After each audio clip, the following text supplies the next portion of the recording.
If you think you're going to live the rest of your life relying on your willpower to stay healthy, you can forget that. We've already tried that, all of us. We've tried that many, many times. We may be able to succeed for a very short period of time, but eventually we all fail, and we always fail. And we'll continue to fail until willpower is no longer needed. And that, of all the things that I talk about, is probably one of the most important.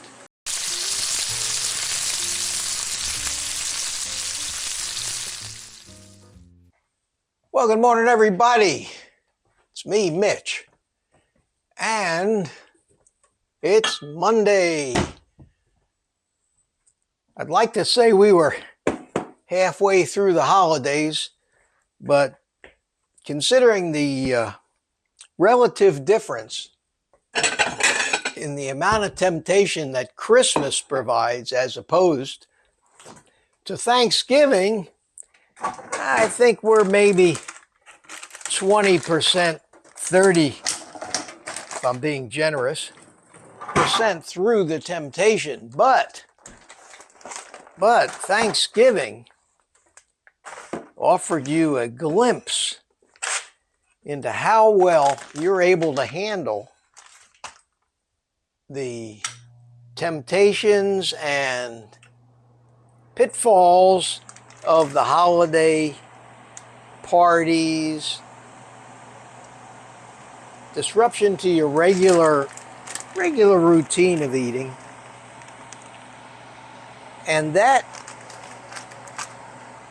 response that you've had in itself can be incredibly diagnostic for you to give you a clue as to how well you're progressing and how well your body's adapting and your physiology is changing into a fat burner, which just results in it being that much easier for you to avoid all these pitfalls.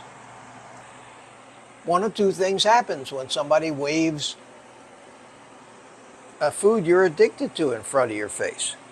You either want it or you don't want it. Your actions after that are going to be determined by the amount of willpower you think you have. But if you think you're going to live the rest of your life relying on your willpower to stay healthy, you can forget that. We've already tried that, all of us. We've tried that many, many times. We may be able to succeed for a very short period of time, but eventually we all fail, and we always fail. And we'll continue to fail until willpower is no longer needed. And that, of all the things that I talk about, is probably one of the most important. If you have to rely on willpower to succeed, you're sunk. Obviously, if the objective is to not have to rely on willpower, then all of our focus needs to be how do I stop my brain and my physiology from forcing me to use willpower to not indulge in these things that I'm addicted to.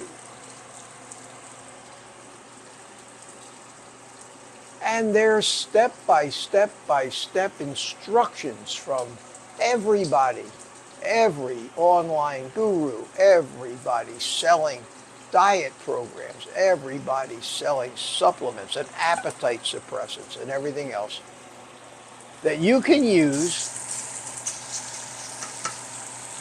to somehow suppress the cravings so that you don't have to rely on your willpower, because you can't. No human being can endure self-torture for a lifetime. A lesson that I know only too well. This eating style does something to you. It makes the cravings go away. It may not take the addictions away completely, but it takes the cravings away, and you don't need willpower, and you will succeed. Then I wondered, well, why? And that's why I took the time to try to learn and try to figure out all of the marvelous chemistry that's going on inside of our bodies that causes these cravings. And where did these mechanisms come from? And at one point in our history, did they actually have some benefit? And I got my theories on that. And the only way that I could ever prove out a theory is to see if it works on me, and this has worked on me, and then I find it's worked on a lot of other people. Unfortunately, there's no financial incentive for any huge drug or food company to want this word or message to get out. It costs them money. They're the ones funding all these big studies. So we're at a disadvantage. All the studies out there that seem to be coming out posing as science when they're not are studies aimed at showing that everything that we're doing, which is working, is in reality hurting us, and we should continue to eat their plant-based, sugar-laden, grain-based crap instead of real meat, because, and they start listing the reasons why eating meat is bad, not only for you, but for the planet and everything. So we're never going to win on the front of science, so-called science, and if you oppose the science of the vegetarians or the science of the big pharma, who think that the answer to all of these problems lies in lifetime commitment to certain drugs, even though they're running out of space in their TV ads to continue to keep listing these side effects. If you rely on that, you're sunk. The only thing that I've found after all these years that actually works, makes me happy, makes me not feel deprived, takes the cravings away,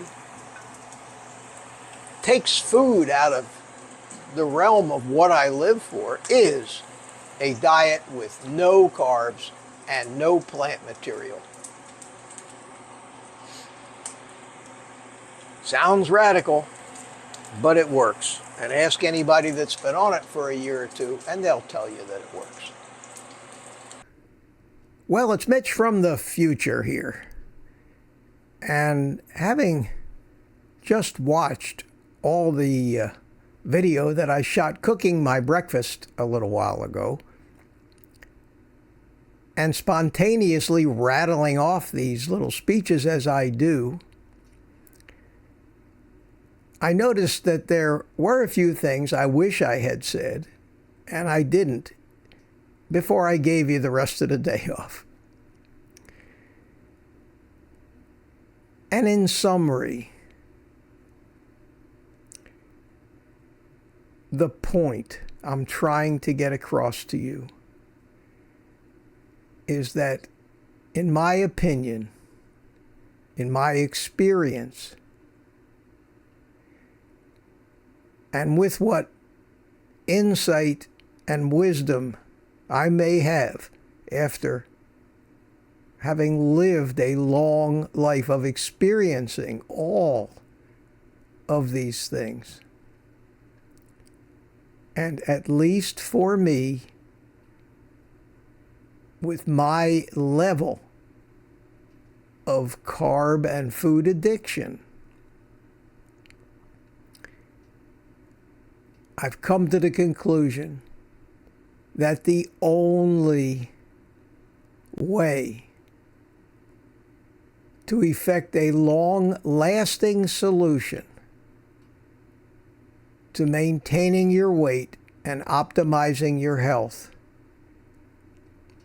is complete abstinence from those substances that you are addicted to. And if you're addicted to sugar and carbs, the scary news is that your relationship with sugar or carbs is over for the rest of your life. Or you're going to be riding this train forever and losing the battle and being frustrated. Some might consider that bad news. Actually, it's just the opposite. If somehow you can manage to maintain that abstinence for what turned out to be a very short period of time, it is not difficult. It's the easiest thing you could ever do. The scary part is getting started. And that's the hump you've got to get over. If you're not a carb addict, never mind. You're lucky. I think more than 80% of us in this country are carb addicts, so I think the audience for this message is plenty wide enough. I think Mitch was about to eat his breakfast, so back to you. Anyway, breakfast is done here, and